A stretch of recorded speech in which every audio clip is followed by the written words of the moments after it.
오늘은 김민섭 작가님을 초대했습니다.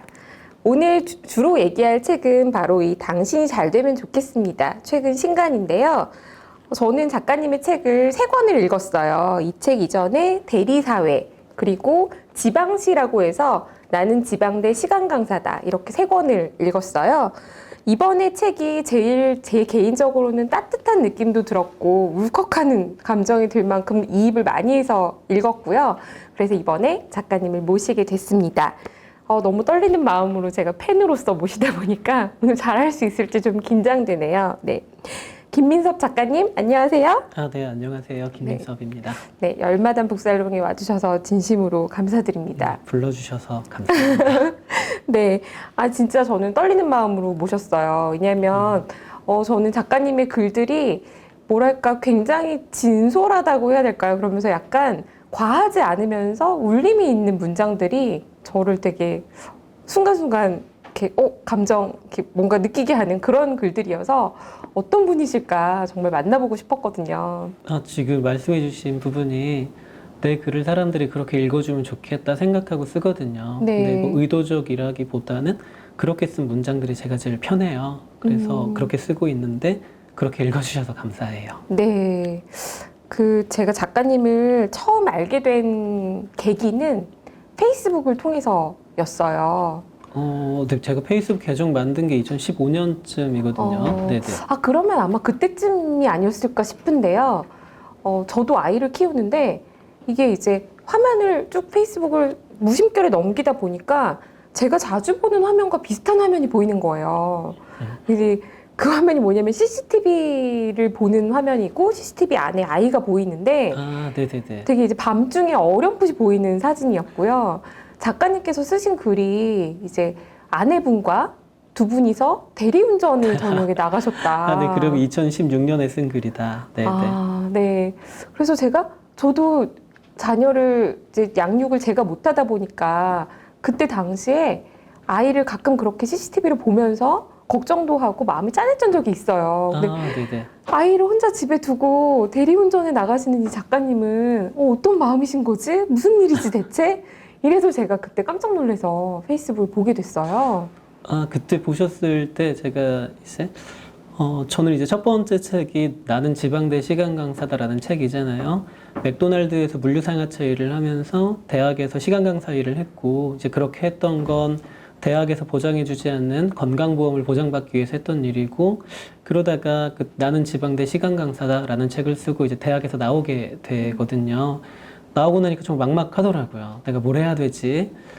그러다가 이제 대리운전이라는 걸 이제 처음으로 해보게 됐는데, 운전을 하려고 나가니까 너무 힘든 거예요. 네. 근데 처음에 이제 아내도 저한테 그런 거 하지 마라. 그런 것까지 해서 우리가 먹고 살기 원하지 않아 라고 하는데, 이제 당장에 이제 수입이 없으니까 이제 다녀올게 하고 갔는데, 그날 번 돈을 아내한테 새벽에 다 줬어요. 근데 아내가 봤더니 깜짝 놀라는 거예요. 왜 이렇게 많이 벌어왔냐고. 이제 그때 카카오가 프로모션 같은 것도 해서 그 대리업체가 프로모션을 해서 버는 돈이 이제 좀 얹어주는 게 많아서 이제 하루에 10만 원 정도를 계속 주니까 아내가 저한테 이렇게 큰 돈을 계속 줘도 되냐 이렇게 막 물어보더라고요. 네. 대학에서 공부할 땐, 그러니까 대학에서 시간 강사 일을 할 땐 뭐 그렇게 돈을 이제 많이 가져다 주지 못했고 한 달에 80만 원을 겨우겨우 가져다 줬으니까.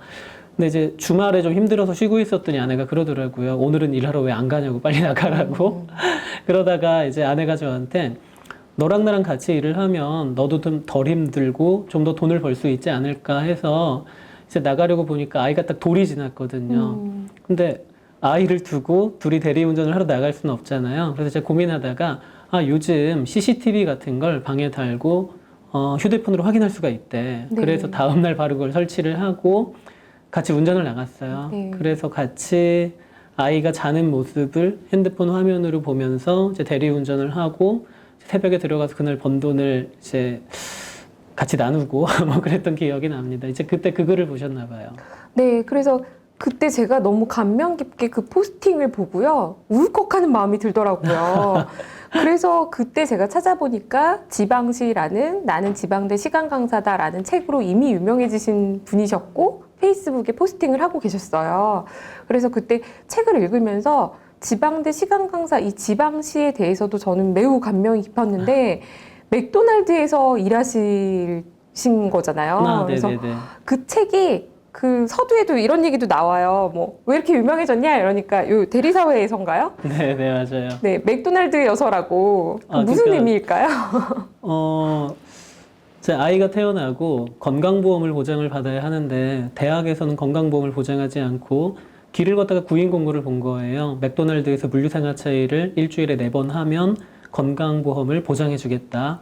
이제 그래서 이제 그렇게 낮에는 맥도날드에서 일하고 밤에는 대학에서 이제 강의를 하고 논문을 쓰고 이제 그런 일들을 했고 이제 그러면서 나는 지방대 시간 강사다라는 글을 쓰기 시작을 한 거예요. 네. 그러니까 그 글을 쓴 이유가 나는 분명히 대학에서 노동을 하고 있는데 왜 대학에서는 나의 노동을 증명해주지 않지? 나는 왜 오히려 이 거리에 있는 패스트푸드점에서 내가 노동자라고 감각하게 되는 거지? 이런 물음표들이 생겼고 거기에 답을 하다가 이제 그런 글을 쓰게 됐는데 언젠가 인터뷰를 하는데 그 일간지의 기자께서 그러시더라고요. 이거 아마 그 맥도날드로 간 건 전략적인 거 아니었나. 그래서 아니요, 그냥 구인 공고 보고 우연히 이제 답을 했는데 그렇지 않다. 만약에 롯데리아나 버거킹으로 갔으면 이 글은 나오지 못했다. 아니 글이 나왔어도 이렇게 주목받지 못했다. 신자유주의의 다국적 기업의 표상인 맥도날드이기 때문에 이제 대학과 맥도날드가 이제 비교가 되면서 잘 된 게 아니냐 이렇게 얘기를 하셨던 그런 맥락에서 이제 써놓은 부분이에요. 네.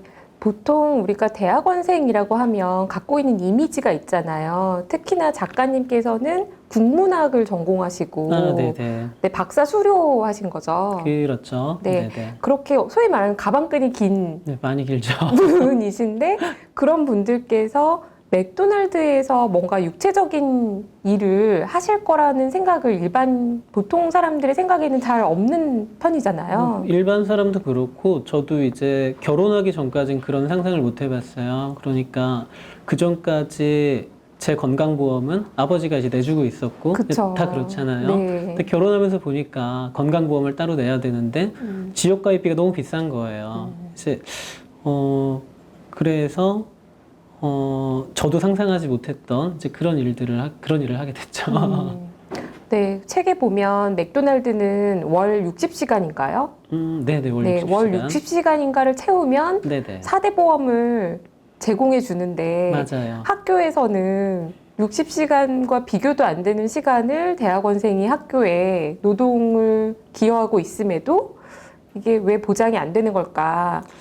그렇죠. 대학원생으로서, 조교로서 하는 노동시간은 월 60시간이 당연히 넘을 것이고, 그리고 시간 강사로 일하는 시간은 월 60시간이 되긴 아마 어려울 겁니다. 뭐 그런 시간 강사는 없을 텐데, 다만 이제 시간 강의를 이제 하기까지 뭐 준비의 시간이라든지, 또 이제 강의를 이제 지속하기 위해서 뭐 채점을 한다든지 면담을 한다든지 또 많은 노동의 시간이 있잖아요. 네. 또 뭐 그렇지 않더라도 거기에서 일하는 사람들을 최소한의 사회적 보장을 해줘야 하지 않나 이제 그런 생각들을 이제 그때 좀 하게 됐죠. 네, 그래서 작가님이 첫 번째 책에서는 학교 안에서의 얘기와 어떻게 보면 약간 이렇게 팬으로서 이렇게 말씀드려도 될지 모르겠는데 작가님께서 굉장히 젊은 혈기에 어떻게 보면 사회에 대한 네. 그 불신과 약간의 그런 잘못된 체계에 대한 고발 정신이랄까? 이런 게 좀 느껴졌어요. 아니 뭐 그렇게까지는 네, 없었는데. 그런데 그러니까 상대적인 거고요. 네, 네. 처음에는 그런 책이었는데 그 다음에 내시는 대리사회는 이제 부모가 되시고 그리고 좀 더 사회에 나와서 돈을 벌면서 정말 다양한 인간들을 만나게 되는 얘기들을 본 것 같고요. 그러면서 조금 그 이전 책과는 조금 다른 진짜 오히려 어떻게 보면 좀 더 주변에서 가깝게 일어나는 나도 누군가한테는 저렇게 보일 수 있겠다.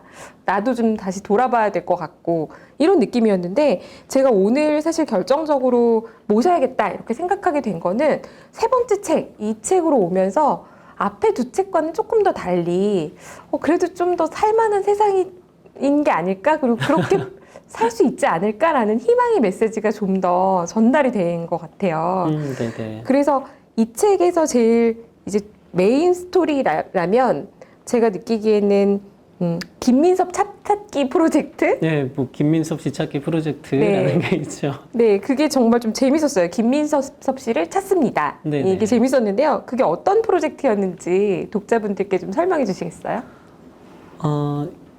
2017년 가을이었는데 제가 그때 35살이었거든요. 네. 근데 생각해 보니까 살면서 외국에 가본 일이 한 번도 없더라고요. 갑자기 좀 억울해졌어요. 남들은 뭐 신혼여행도 아니면 배낭여행도 아니면 가고 싶을 때 여행들을 많이 가잖아요. 네. 근데 돌이켜 보니까 20살이 넘고 대학에서 MT 가는 거 말고 국내 여행조차도 거의 가본 일이 없는 거예요. 왜 그랬나 보면 대학의 연구실을 오래 비울 수가 없기도 했고 또 그리고 언젠가부터는 여행을 가는 건 좀 사치스러운 일이 아닌가 이런 생각도 했던 것 같아요. 네. 그러다 보니까 내가 여행을 좋아하는 사람인가 싫어하는 사람인가 이것도 잘 알 수가 없어서 제 아내한테 얘기를 해요. 먼저 물어봤어요. 당신은 혹시 외국 어디 나갔다 왔냐 그랬더니 나는 유럽도 갔고 일본, 대만, 중국, 동남아 뭐 이런 데를 갔어 얘기하길래 정말 좋았겠다. 나는 이런저런 이유로 한 번도 못 가봤어. 그래서 여행을 좀 가고 싶어 얘기했더니 그럼 같이 가자는 거예요. 그래서 네. 제가 아니다 이거 혼자 가야 된다 내가. 왜냐하면 당신은 여행을 많이 다녀온 사람이고 당신하고 가면 당신을 따라다니다가 내 여행이 끝날 거다. 나는 혼자 가서 내가 여행을 좋아하는지 싫어하는지 그걸 좀 알고 싶어. 그랬더니 아내가 너무 불쌍한 인생이다. 한 2박 3일 정도 시간을 줄 테니까 네가 가고 싶은 데를 가봐. 그런데 검색해 보니까 2박 3일 동안 다녀올 가까운 곳은 일본밖에 없더라고요. 그리고 이제 후쿠오카라는 곳이 편도 50분 정도 그리고 비행기 값이 7만 3천 원밖에 안 하는 거예요. 네. 왕복 티켓인데 이제 너무 놀랐어요.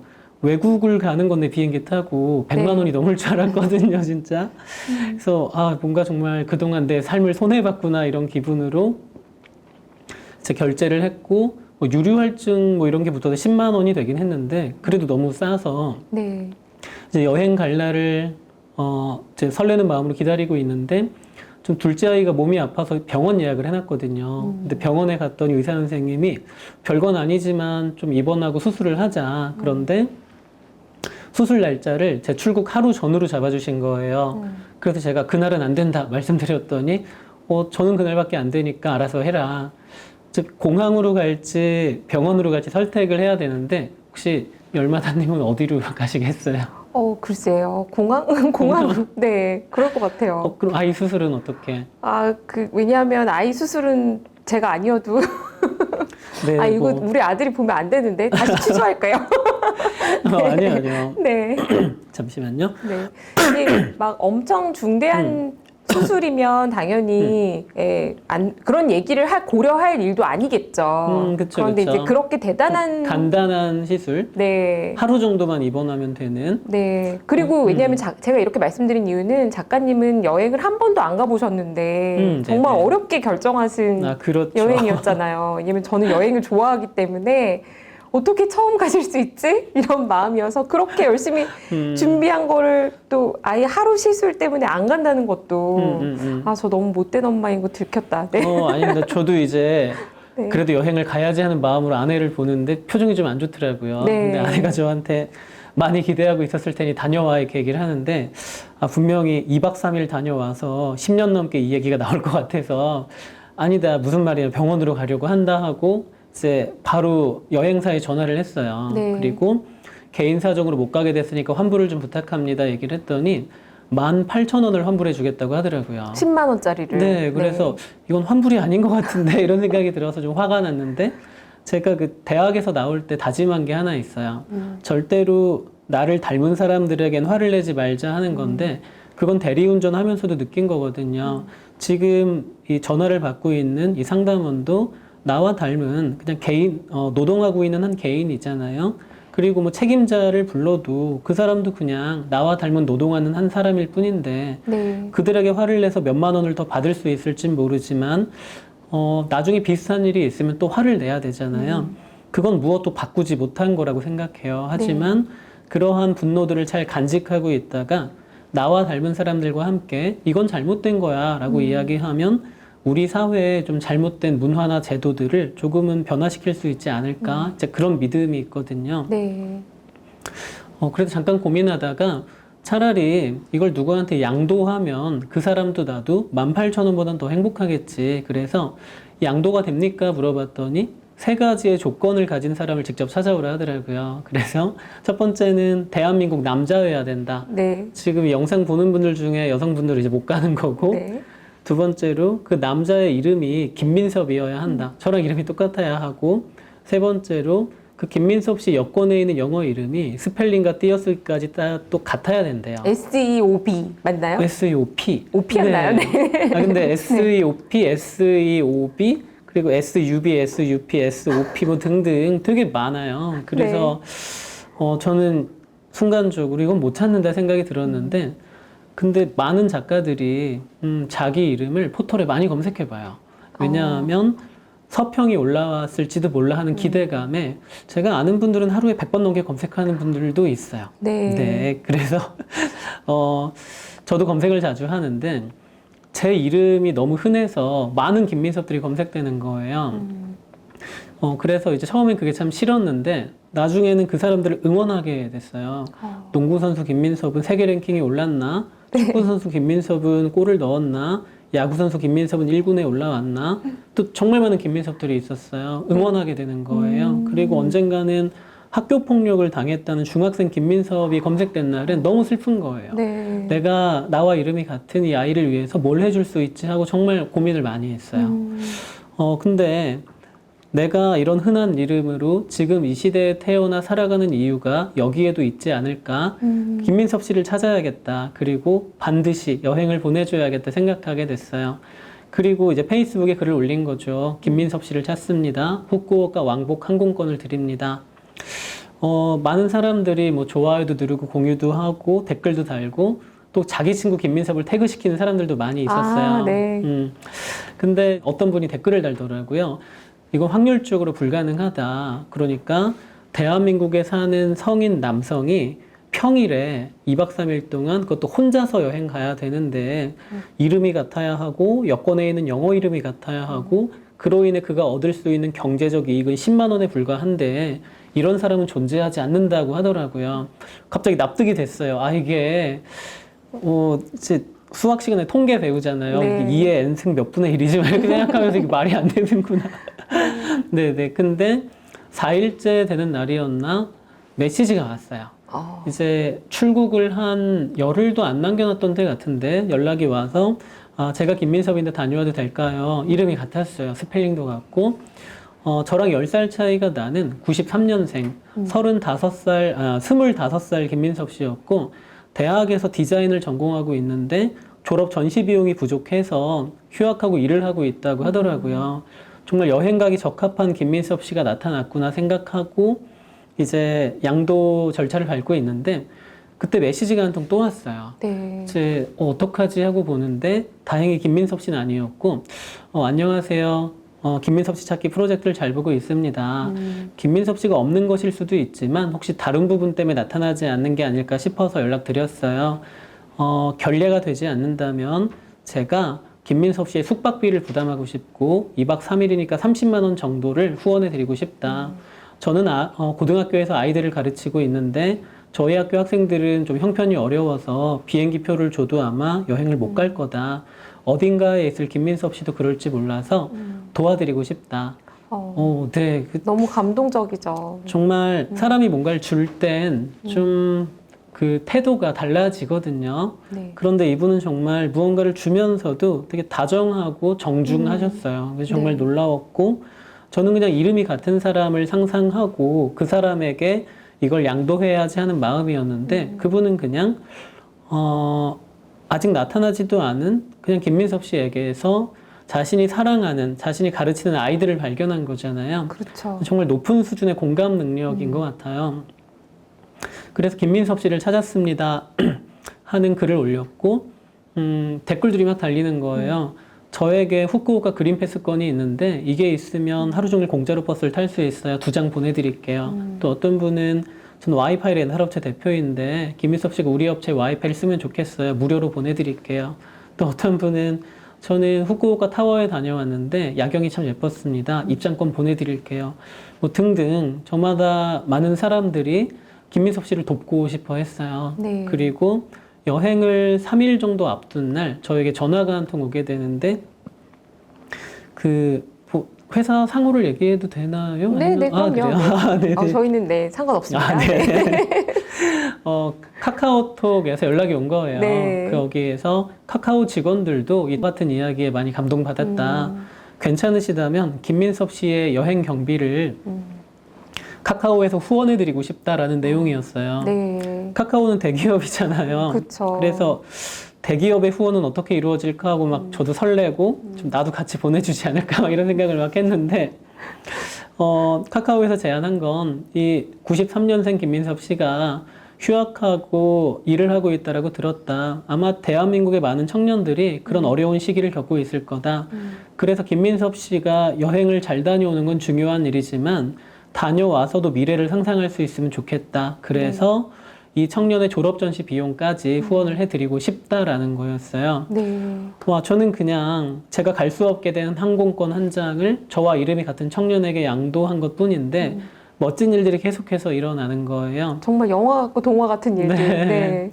그리고 카카오에서 이제 저희가 돈을 마련해서 드리는 것보다는 좀 의미 있게 크라우드 펀딩을 해보고 싶다라고 하셔서 저한테 이제 그동안의 일을 글로 써달라고 하시고 이제 출국을 3일 앞두고 그동안은 김민섭 씨 찾기 프로젝트였잖아요. 네. 이제 93년생 김민섭 씨 후쿠오카 보내기 프로젝트로 이름이 바뀌어요. 그리고 카카오에 펀딩이 걸리고 2박 3일 동안 거의 270명 정도의 사람들이 260만 원 정도를 와. 모아서 이 청년에게 전달하게 돼요.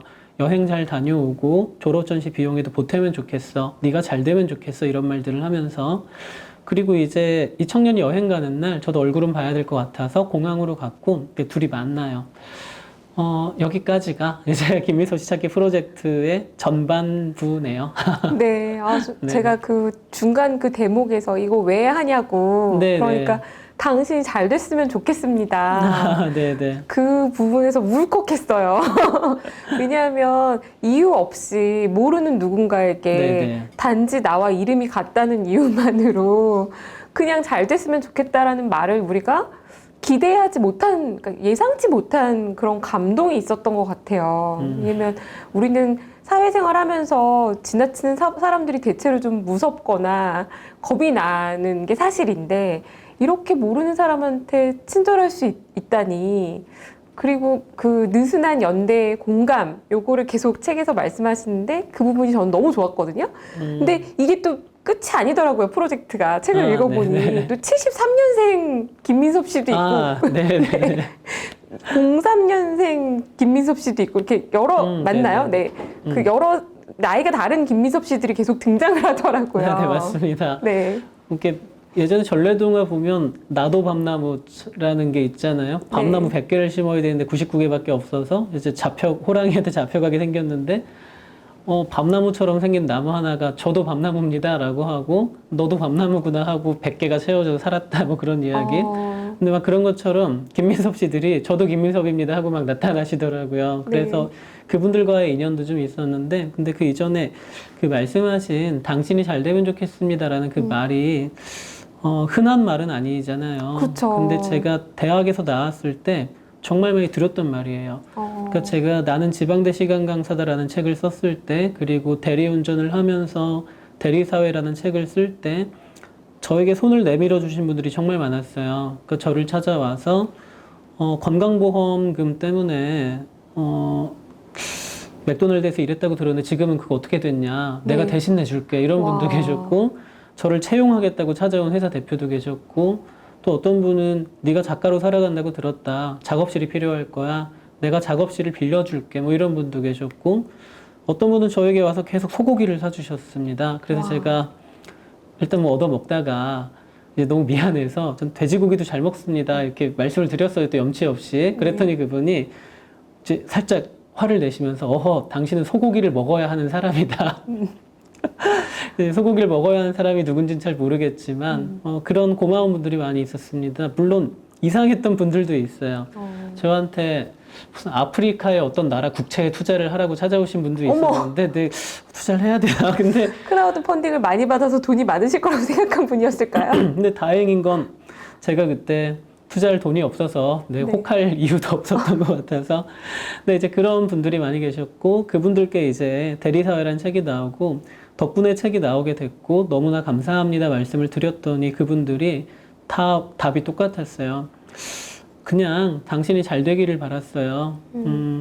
앞으로도 잘 되기를 바래요. 이 말을 다 하셨고 이제 93년생 김민섭 씨가 물어보더라고요. 왜 저를 도와주셨는지 모르겠다. 그리고 왜 수백 명이 넘는 사람들이 저를 도와줬는지 모르겠다.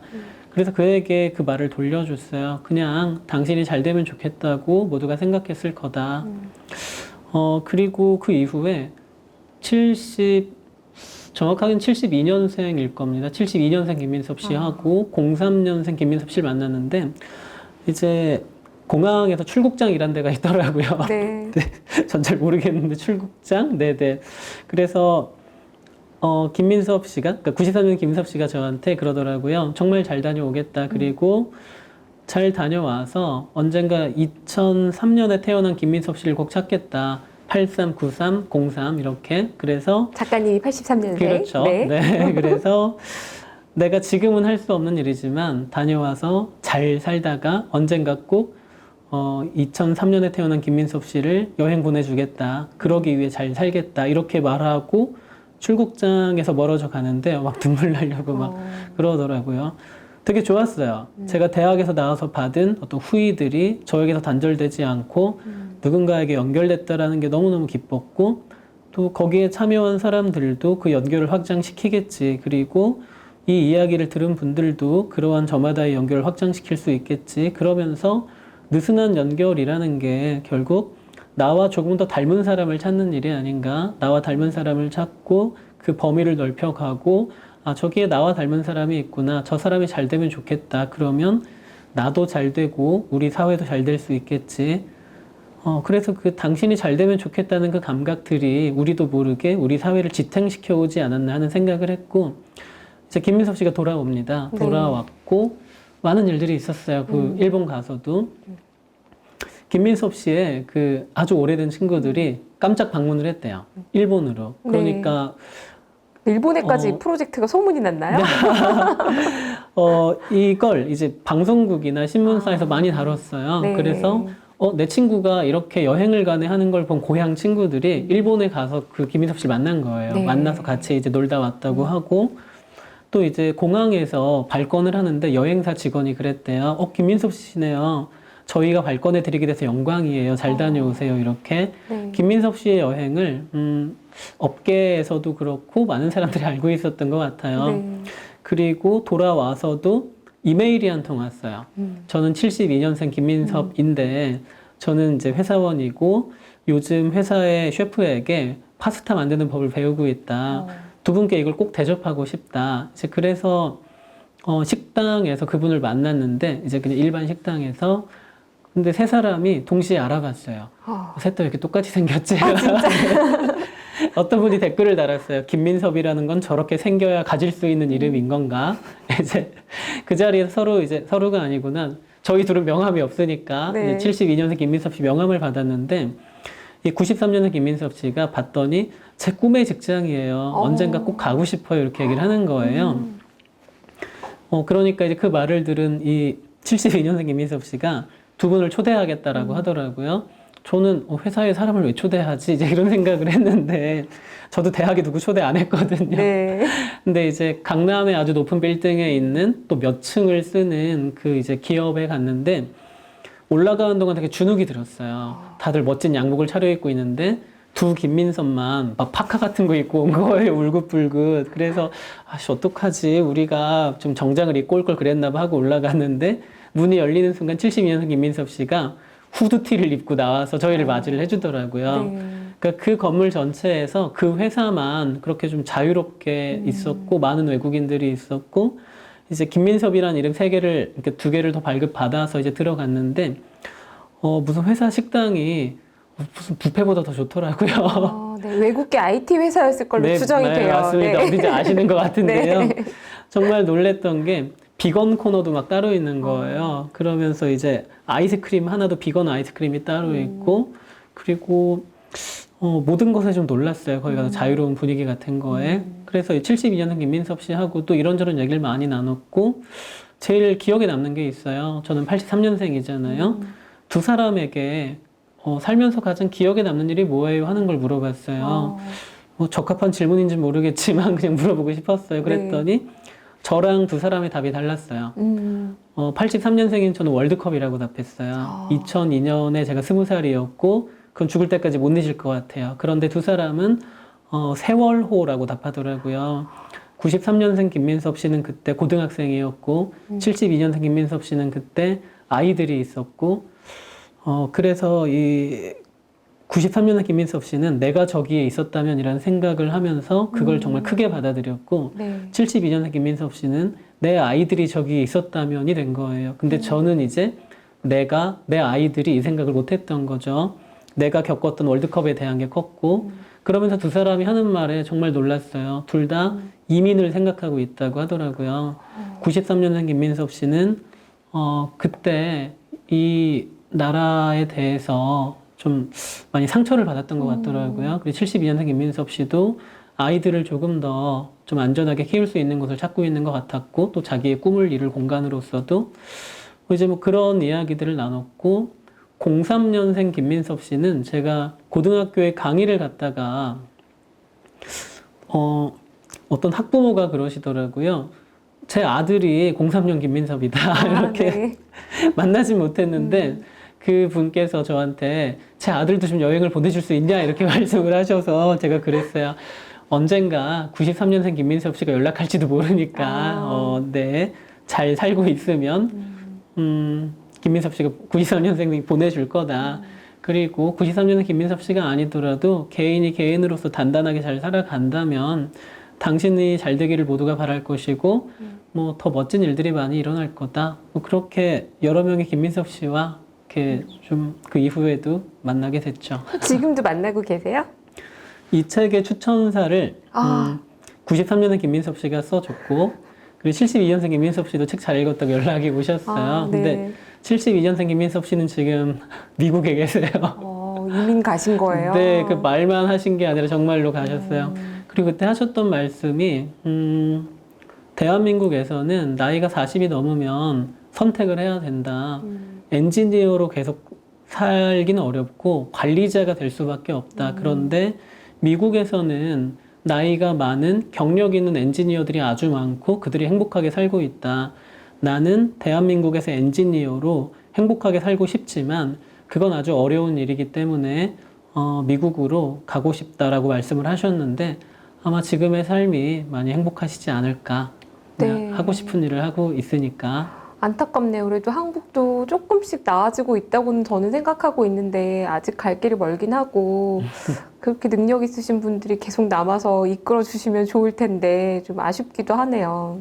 근데 저는 당신이 잘 되면 좋겠습니다가 앞에 써주신 책들보다 특별히 더 좋았던 이유가 그 부분이었던 것 같아요. 그러니까 지금 우리 사회가 늘상 듣는 얘기가 각자 도생 그리고 뭔가 뭐 세월호에 대해서도 저는 딱 그 단어만 들어도 눈물이 핀 날 것 같거든요. 그러니까 너무 안타까운 일이잖아요. 누가 봐도. 맞아요. 그러니까 그 부분에 대해서 원인과 사회적인 해석은 분분한데 이거를 저는 그런 복잡한 건 몰라요. 하지만 모두가 공감할 수 있는 아픔이라는 게 있어야 된다고 생각하는데 그게 어려워진 세상이잖아요. 저기 뒤에는 뭐가 있을 거야 라던가 각자 다른 이제 더 우선순위를 두는 것들이 있고 이해관계가 복잡해진 세상이 돼서 어디 가서 제가 슬프면 슬프다고 말하는 것도 힘들고 그리고 최근엔 또 제가 그런 일도 있었어요.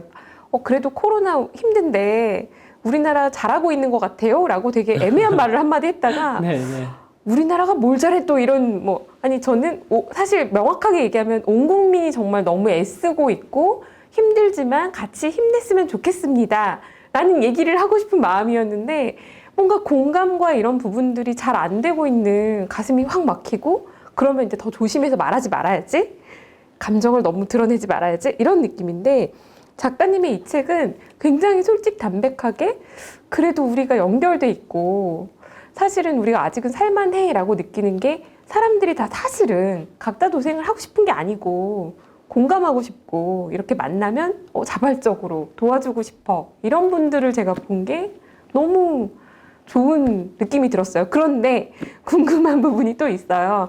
그런 작가님께서 서울을 떠나서 강릉을 네. 가셨어요. 그래서 아니 이렇게 느슨한 연대가 좋은데 왜 굳이 서울을 떠나고 또 강릉에 가셨을까 개인적으로 궁금하더라고요. 서울에 있는 것과 뭐 강릉에 있는 것과 대한민국 어디에 있는 것과 연결은 아무 관계가 네. 없는 것 같아요. 네.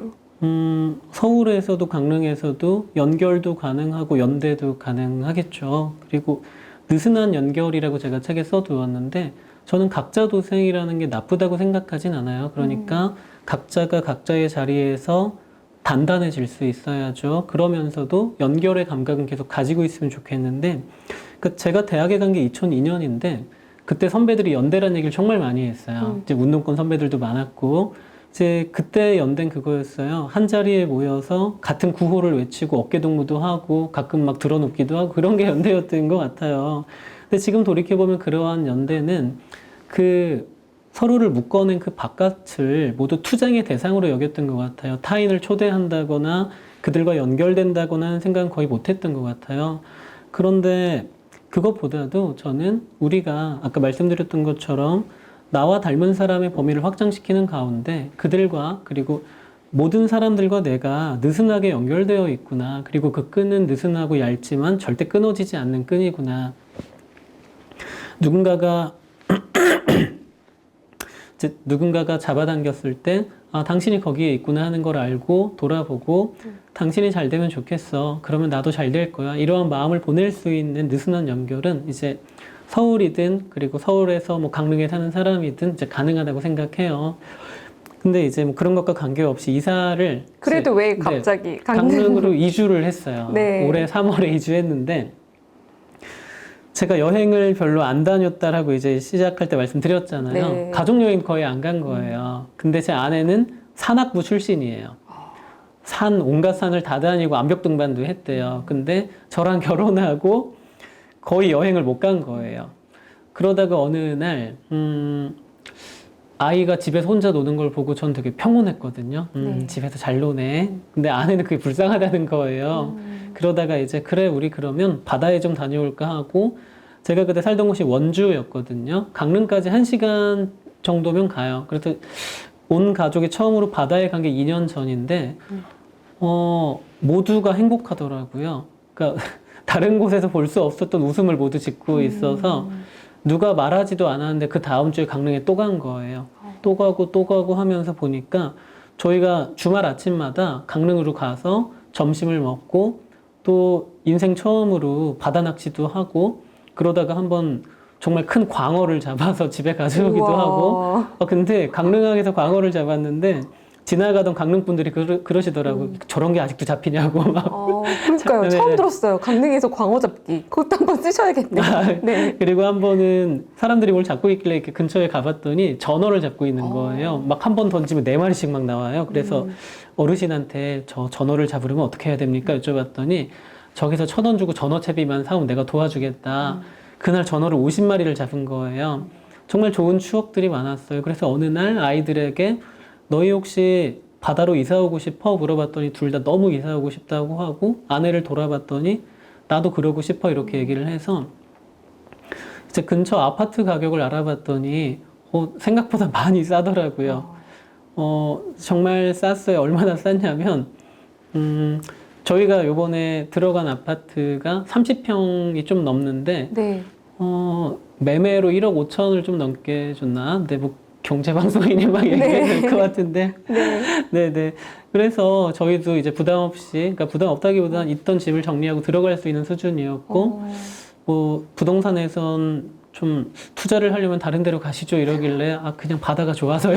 이러고 들어갔고, 정말 좋아요. 이제 집에서 5분 거리에 바다가 있고, 바다에 가면서 이제 아이들이 기뻐하고, 그러면서 바라는 게 하나 있다면, 제 아이가 좀 바다를 닮은 사람으로 커주면 좋겠다. 이제 그런 생각을 하면서 되게 행복하게 잘 지내고 있어요. 이 경제방송이라서 이거 보시다가 다시 지금 여기 보시는 시청자분들께서 강릉에 집 사러 가시는 거 아닌지 뭐 이런 생각이 잠시 드는데요.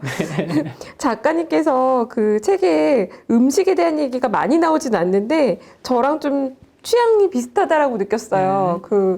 편의점에서 드시는 김민석 정식하고 친구라면 순살파닭 무슨 치킨인가요? 네, 간장 순살파닭 치킨이었던 것 같은데요. 네, 그거 같이 먹을 수 있는 친구가 있으면 됐지. 이 구절 제가 막 밑줄 그으면서 읽으면서 네. 푸하 웃었어요. 진심으로 쓴 부분이네요. 네. 그 두 가지의 의미가 있으시면 좀 시청자분들께 알려주시겠어요? 대학원생 때랑 시간 강사 때는 정말 가난했어요. 그래서 뭔가 맛있는 걸 먹고 싶어도 어려웠거든요. 그래도 포기하지 않았던 게 한 달에 두세 번 치킨을 시켜 먹는 일이었는데 그때 너무 행복한 거예요.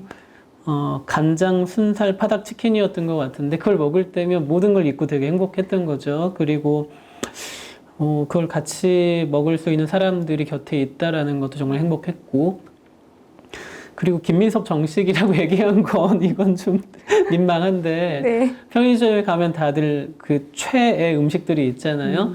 저는 그 삼각김밥하고 튀김 우동 컵라면하고 그리고 메추리알 조그만 거 조림 메추리알 3개 들어간 거 그거거든요. 네. 그래서 그거 3개를 같이 먹으면서 김민섭 정식이라고 부르는데 전 삼각김밥을 진짜 좋아해요. 그 혹시 삼각김밥 좋아하세요? 참치마요. 정말 저도 좋아합니다. 참치마요 참을 수 없죠. 근데 저는 이제 2000년 초반에 편의점 아르바이트를 할 때 삼각김밥이 처음 나왔거든요. 그때 아마 삼각김밥을 거의 처음 먹어본 사람 중에 하나일 것 같은데 그때 배운 게 하나 있어요. 삼각김밥을 절대 손에 묻히지 않고 김에 어떤 결손도 없이 그리고 정말 입에도 묻히지 않고 잘 먹을 수 있는 그런 네. 방법이 있거든요. 그래서 누가 네 특기가 뭐니 물어보면 속으로 답하는 게 삼각김밥을 잘 먹습니다. 언젠가 오늘 갖고 올 걸 그랬다. 보여드릴 네. 걸. 그래서 이게 전반적으로 어떤 느낌이 점점 더 들었냐면 작가님의 첫 번째 제가 읽었던 기준으로 세 권의 책을 보면 가면 갈수록 좀 더 작가님께서 행복을 찾아가고 계시는 느낌? 근데 네. 그게 제가 평소에 저는 치즈라면에 그 참치김밥이면 인생의 그 순간이 가장 행복하다 이런 사람이거든요. 네네네. 그러면서 저는 이제 제가 하는 일이 힘들거나 괴로울 때 혼자 나가서 치즈라면에 삼각김밥 사 먹어요. 일부러요? 네. 그럼 참치마요 같은 거 먹으면 딱 그 기분이 이게 갑자기 MSG가 충전이 되면서 나는 요 정도면 행복한 사람인데 그렇게 뭐 세상 사는 게 어려울 게 있겠어? 이러면서 이제 제가 돌아오는데 작가님이 그래서 점점 제가 느끼는 그 묘한 작은 행복이 전달이 되더라고요. 그걸 아는 건 정말 중요한 건데 제가 어느 날도 점심으로 삼각김밥을 정말 맛있게 먹었어요. 정말 맛있게 먹고 나왔는데 길에서 누굴 만난 거예요. 그래서 그분이 저한테 점심 드셨어요? 아, 네, 맛있게 먹었습니다. 뭐 드셨어요? 해서 삼각김밥이요 했더니 그분이 한숨을 푹 쉬면서 그런 걸 먹고 다니시다니 제가 너무 슬픕니다. 이러시는 거예요. 그래서 제가 난 맛있게 먹었는데 이제 그런 생각을 했는데 어떤 지금 말씀하신 것 같은 작은 자기만의 행복이 있는 사람들은 조금 더 일상을 행복하게 살 수 있는 것 같고 또 타인의 행복도 조금 더 알아볼 수 있는 것 같아요. 그래서 삼각김밥을 먹든 무엇을 먹든 누군가 무엇을 먹었다고 할 때 맛있었어요? 이렇게 물어볼 수 있는 어떤 여유도 좀 가질 수 있는 것 같고 또 그런 사람이 되고 싶죠. 그래서 저도 열매 정식 하나 만들려고요. 열매 정식은 뭡니까? 저는 치즈라면에 참치마요를 열매 정식으로 하나 해야겠다 이런 생각도 했고요. 작가님께서는 이제 대학에서 강의도 하시잖아요. 네네. 글쓰기 강연도 하시고 하시는데 요새 사실 젊은 친구들을 보면 힘들다고도 많이 하고 사실 힘든 현실이기도 하고요. 작가님께서도 나름 고충이 굉장히 많으신 글들을 공유해 주셨는데 네네. 현 시대를 살고 있는 젊은 김민섭들에게 뭔가 조언을 해주신다거나 뭔가 이렇게 힐링을 해주신다면 어떤 말씀을 해주고 싶으신가요? 사실 저도 제가 지금 나이가 39인데 청년인지 아닌지는 잘 모르겠어요. 일단 아닌 걸로 해야 될 것 같고 근데 제가 청년일 때 누군가의 말을 듣고 힘을 얻어본 적은 별로 없었어요. 그러니까 어떤 좋은 책을 읽고 고전을 읽고 거기에서 내가 그걸 재해석하면서 나를 향한 질문을 하고 거기에 답을 하면서 단단해지고 그런 과정들은 몇 번 느껴봤지만 나를 걱정하는 누군가의 말에 용기를 받아본 적은 별로 없었던 것 같아요. 기대하고 가서 상처받고 온 일들도 종종 있었고 근데 제가 이제 강연을 하러 가면 종종 청년들이 물어봐요. 저희한테 하고 싶은 말이 없냐고. 그 청년들도 뭔가 답을 바라는 것 같더라고요. 근데 포장된 멋진 말을 해줄 수도 있어요. 뭔가 힐링이라고 부르는 너희는 괜찮을 거야 이런 말을 해줄 수도 있는데 그런 말은 못 하겠더라고요. 왜냐하면 거짓말이 될 수 있으니까. 네. 그래서 언젠가부터 어떤 얘기를 하냐면 그냥 미안하다는 얘기를 하고 있어요. 그러니까 나도 당신들이 힘든 데 대한 책임이 있다. 나도 힘들었지만 당신들의 힘듦이 좀 더 나아지게 만들지 못한 데 대해서 너무 미안하다. 이제 그런 이야기를 주로 하는데 지금 하신 질문에도 그 얘기를 하고 싶어요. 많은 사람들이 뭐 나 때는 청년 때는 어때도 괜찮아라는 얘기를 하지만 괜찮은 건 없죠. 그리고 지금 어른들이라면 그런 질문에 반드시 내가 좀 더 너희들의 삶을 나아지게 만들지 못해도 미안해라는 말이 먼저 나와야 되는 것 같아요. 그래서 그냥 미안합니다. 너무 마음이 짠해서 제가 눈물이 날 것 같아요. 네. 그러니까 저도 20대 초반 뭐 젊을 때 누가 이제 젊을 때가 더 좋지 않아 돌아가고 싶지 않아 이런 얘기하면 그때 온갖 일들과 나름의 고충이 다 모두에게 있잖아요. 그런 일들이 생각이 나면서 아니 저는 지금이 훨씬 좋아.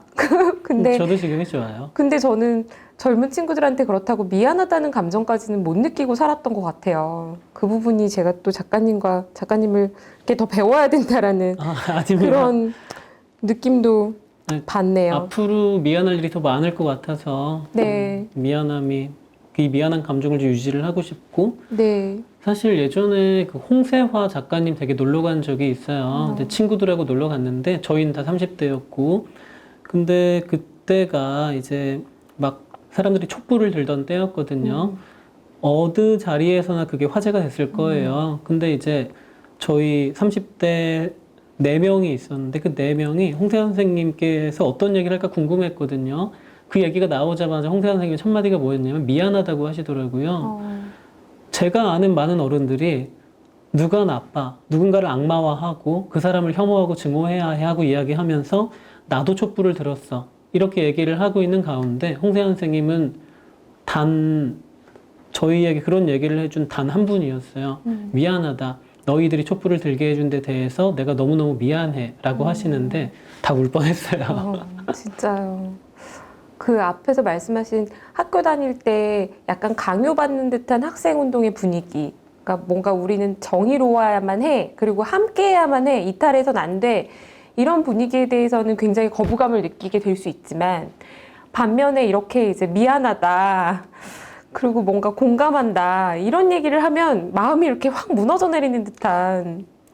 보면 정치인들이 미안하다 하는 건 거의 한 번도 못 본 것 같아요. 뭐 정치에서 피해야 할 수사이긴 하겠지만 네. 그렇게 말해주는 정치인들도 좀 필요하지 않을까 싶은데 그런 정치인이 나오면 지지할 것 같은데 언제 찾기가 나올지는 힘들죠. 네.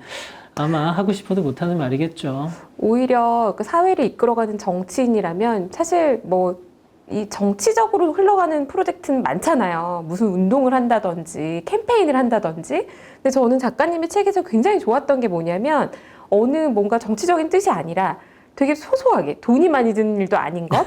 그런데 그냥 김민섭 찾기 프로젝트를 하심으로써 우리가 이걸 보면서 많은 사람들이 감동을 느끼고 이 연대하는 그런 우리가 이 시대에 공감하면서 돕고 싶다. 잘 됐으면 좋겠다. 이런 마음을 얻은 게 저는 너무 좋았던 것 같아요. 그래서 이 책 후반부에 또 제가 좋았던 부분은 몰뛰 작당. 네네. 이것도 한번 시청자분들께 소개 좀 해주시겠어요? 그게 이제 몰뛰 작당이란 게 줄임말인데 몰래 뛰는 작가와 당신이에요. 네. 근데 이제 작당이 그 작당이 아니었군요. 그게 네. 중의적인 뜻이죠. 네. 근데 제가 작년 봄에 몸무게를 재봤더니 인생 최대 몸무게를 찍었더라고요. 83kg가 넘었을 거예요. 아마. 날씬하신데요? 아닙니다. 그래서 이제 충격을 받고 동네 헬스장에 갔는데 헬스장이 붙어 있더라고요. 우리가 바디 챌린지를 할 거고 100일 뒤에 제일 체지방량을 이제 줄이고 근육량을 늘린 사람에게 우리가 상품을 줄 건데 상품이 되게 어마어마했어요. 다 합치면 거의 한 400만 원 돈 됐거든요. 그래서 내가 저걸 신청을 해야지. 그러면 1등은 못 하겠지만 그래도 1등 하려고 노력을 해서 목표는 달성하겠지 하고 참가비 10만 원을 내고 시작을 했는데 그때 코로나가 찾아와서 헬스장이 거의 문을 닫은 거예요. 네. 그래서 이제 일주일에 한 번 정도 가고 하다가 달리기를 하게 됐어요. 인생 처음으로. 한 500m를 뛰니까 더 못 뛰겠더라고요. 그래서 아, 정말 내 몸이 심각하구나 생각을 했는데 매일 아침마다 뛰었어요. 그래서 뛴 지 한 달이 되니까 1km를 뛰게 됐고, 2달이 되니까 2km를 뛰게 됐고, 제가 5km를 뛰게 됐고, 100일째 되는 날 헬스장에서 이제 체중 인바디를 쟀는데 연락이 왔어요. 제가 1등을 했다고. 제가 마지막으로 쟀던 몸무게가 64kg까지. 제가 그 책에서 그 대목 읽었어요. 2위랑 차이가 너무 많이 나서 좀 아까웠다. 아, 네, 좀 먹을 걸. 그렇게까지 안 하셔도 되는데. 네. 네, 아니, 안 먹진 않았는데, 탄수화물을 그냥 완벽히 100일 동안 끊었어요. 탄수화물을 정말 100일 내내 안 먹은 게 밥이랑 면이랑 과자랑 빵을, 술을 아예 안 여러분 지금 먹었거든요. 다이어트 방송을 보고 계십니다. 네, 맞아요. 네. 탄수화물을 100일을 끊고 매일 아침마다 뛰었는데 몸무게가 너무 빠져서 내가 어디 아픈 건가 싶더라고요. 그래서 이제 20kg 가까이를 감량하고 뭐 바디 프로필도 찍고 뭐 하고 이제 거기서 주는 상품도 받고 했는데 이걸 여기에서 멈추기가 아깝더라고요. 그리고 그동안 제가 살을 빼는 감량하는 과정을 페이스북에 조금씩 이제 쌓아 나갔는데 응원하는 사람들이 있었어요. 좋아요를 누르면서. 그래서 제가 저 1등 했어요 올렸더니 갑자기 좋아요가 1000개가 막 넘으면서 너를 보고 있었고 너를 보면서 나도 달리기를 시작했어. 이런 분들이 정말 많았어요.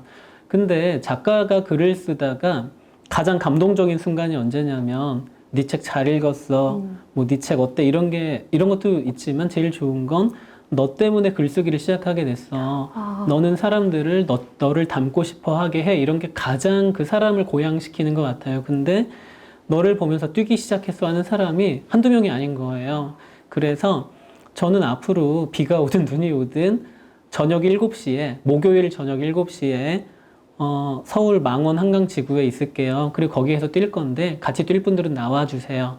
그리고 그 주 목요일 저녁에 뛰러 갔는데 10명 넘게 나와 있는 거예요. 와, 그래서 안녕하세요, 안녕하세요 하고 이제 뛰고 사회적 거리두기가 시작되기 전까지 마지막엔 20명이 넘게 모였어요. 그래서 몰래 뛰는 작가 당신이라고 붙인 건 그때 이제 코로나가 찾아왔기 때문에 우리 각자의 자리에서 몰래 당신과 내가 뛰자 이제 이런 의미로 시작을 했고 지금은 이제 코로나가 너무 좀 확산이 돼서 정말 각자의 자리에서 뛰고들 있는데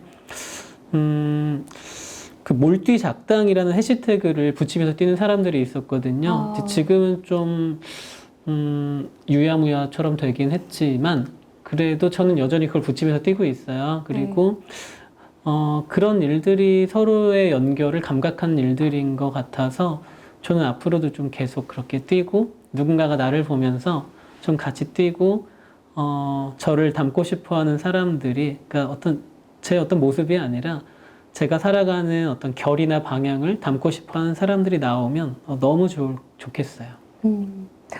네, 그러니까 이게 너는 이렇게 살아야 해 아니면 우리 어떻게 살자 이렇게 강하게 메시지를 외치는 것보다 이게 되게 저한테는 확 와닿았던 것 같아요. 나 이거 하는데 당신도 맞아요. 할래요? 뭐 이런 느낌? 제일 좋은 변화는 네가 너의 삶이 잘못돼서 이렇게 살아야 돼라고 하는 건 그 사람을 근본적으로 변화시킬 수 없다고 생각해요. 대신 내가 즐겁게 할 수 있는 일을 분주히 부단히 꾸준히 해 나가면 누군가는 옆에 와서 앉더라고요. 앉으면서 너 정말 멋진 일을 하고 있어. 나도 같이 할 수 있을까? 그런 사람들이 늘어나는 걸 보는 일은 정말로 행복한 일이고 이제 어느 순간 큰 변화가 찾아오게 되는 것 같아요. 그래서 저는 제가 그렇게 특별한 사람이라 생각하진 않아요. 다만 앞으로도 제가 좋아하는 일이 있다면 그걸 부단히 꾸준히 해 나가려고 해요. 되게 울림이 있는 말씀이세요. 부단히, 꾸준히. 네, 저도 뭔가 저는 글을 써야지 생각만 하면서 작가가 되지 못한 미생인데 작가님을 쫓아 저도 글을 쓰고 싶은 마음이 더 생겼고요. 쓰세요. 네, 앞으로 작가님께서 하시고 싶은 일이 또 꿈이랄까? 꿈이 있다면 어떤 게 있으신가요? 잠시만요.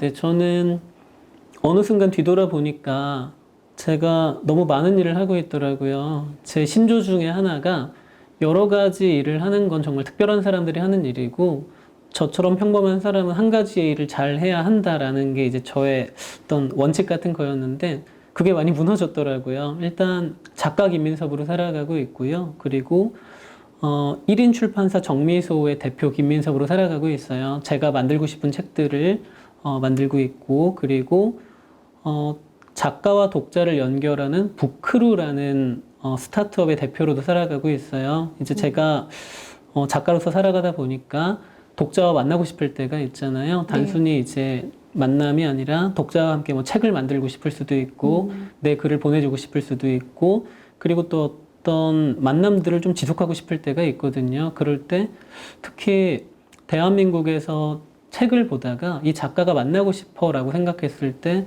어떤 문화나 방법이 별로 없더라고요. 이제 작가를 섭외할 때 뭐 작가 페이스북, 인스타그램 연락하고 이런 건 사실 방법이라 하기가 좀 그렇잖아요. 대체로 다 그렇게 연락하고 있는데요, 저는. 네, 그러니까요. 네. 그런데 이제 많은 독자들이 또 작가들이 거기에 또 어떤 불편함을 느끼는 것도 저도 이제 같이 일을 하면서 봤고, 그래서 북크루라는 스타트업을 만든 것도 있고요.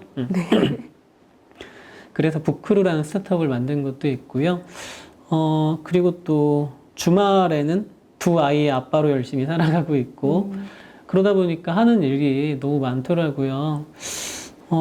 그런데, 그래도 하나의 원칙을 다시 세워보자면, 저는 아주 어린 시절부터 작가가 되고 싶었어요. 쓰는 사람으로 살아가고 싶었거든요. 그래서 중학생 때부터 PC통신 게시판에 소설을 막 올렸고, 고등학생 때는 제가 쓴 에세이들을 보고 출판사에서 연락이 와서 첫 책을 고등학교 때 내기도 했어요. 우와, 네. 그러면서 고3 때 자기소개서를 쓰면서 대입 자기소개서 거기 마지막 줄에 적었던 게 아직 기억나요.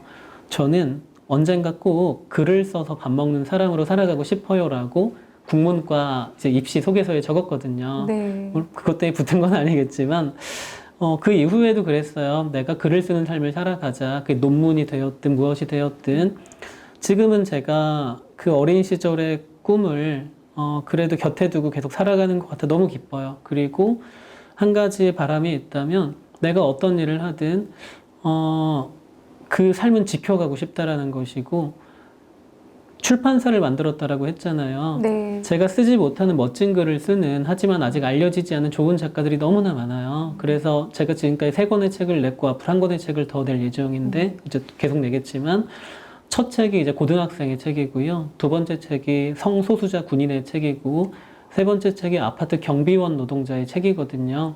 네 번째 책은 그리고 어느 수녀님의 책이 될 거고요. 자기 자리에서 단단하게 살아가면서 자신의 이야기를 기록하는 사람들, 저는 그 글들이 정말 가치 있다고 생각하거든요. 그런 사람들의 글을 좀 계속 발견하고 싶어요. 쓰고, 발견하고, 책을 만들고, 또 그 사람들과 독자들을 이어주고, 이 일들은 연동되어 있다고 생각해요. 그래서 글을 계속 써나가는 가운데 제가 하고 싶어 하는 일, 그리고 필요하다고 생각되는 일들을 좀 계속 해나가고 싶고, 그냥 한 줄로 이야기하자면 10년 뒤에도 20년 뒤에도 그냥 쓰는 사람 김민섭으로 살아갈 수 있으면 그때도 정말 행복할 것 같아요. 네. 한편으로 부러움마저 저는 들게 만드는 답변이셨던 것 같아요. 앞으로도 작가님께서 직접 쓰시는 글뿐만 아니라 작가님께서 중요하게 생각하시는 책들, 그리고 내고 싶으시는 책들 계속 응원하도록 하고요. 10년 후가 아니라 뭐 몇십 년 후에도 작가님께서는 이대로라면 글을 계속 좋은 글을 써주시지 않을까. 그런 기대도 되네요. 감사합니다. 네. 오늘 제가 준비한 게 좀 부족했나? 이런 생각도 네. 들고, 이게 제 마음이 너무 팬으로서 뵙다 보니까, 나만 너무 들떠가지고 진행했나? 이런 저도 들떠 있습니다. 네, 약간 들었는데요. 저는 그냥 말 그대로 이거예요. 책을 읽으시는 분들이나 작가님이나, 그리고 저 또한 모두 다 정말 당신이 잘 되면 좋겠습니다. 이런 마음으로 이 책 진짜 진심으로 추천드리고 싶고요. 제가 이런 얘기 잘 안 하는데 정말 작가님께서 쓰신 말 중에 세상이 지친 당신을 위로하는 작고 선량한 재치. 그 편집자가 쓴. 이거 편집자가 쓰신 거예요? 네, 제가 쓰기엔 너무 민망한. 네. 그래서 이 선량한 재치 한번 느껴보시면 좋을 것 같습니다.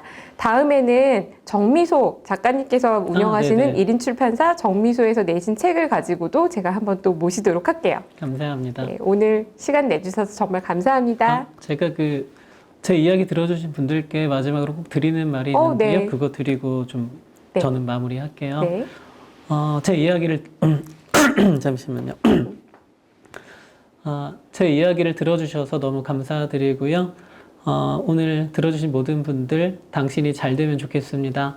그리고 이 책은 읽으셔도 좋지만 선물 받은 분들이 다 잘 된다고 해요. 네, 읽고 선물해 주시면 또 그 분들도 잘 되고 자기 연결을 확장시키는데 좀 더 도움이 되지 않을까 이제 그런 작은 사심도 보태봅니다. 네, 감사합니다. 네, 열마담 북살롱 오늘은 당신이 잘 되면 좋겠습니다의 김민석 작가님과 함께 했습니다. 다음에 또 작가님 모시고 또 한번 시간을 만들고 싶은 마음이 저는 남았고요. 여러분들 어떠셨는지 모르겠어요. 각박하고 힘든 세상이지만 우리가 좀 더 아름다운 마음으로 서로 느슨한 연대지만 저 사람도 내 마음과 좀 비슷하구나 이런 걸 느끼면서 살 수 있으면 좋을 것 같습니다. 오늘은 이만 물러가겠습니다. 다음에 또 만나요.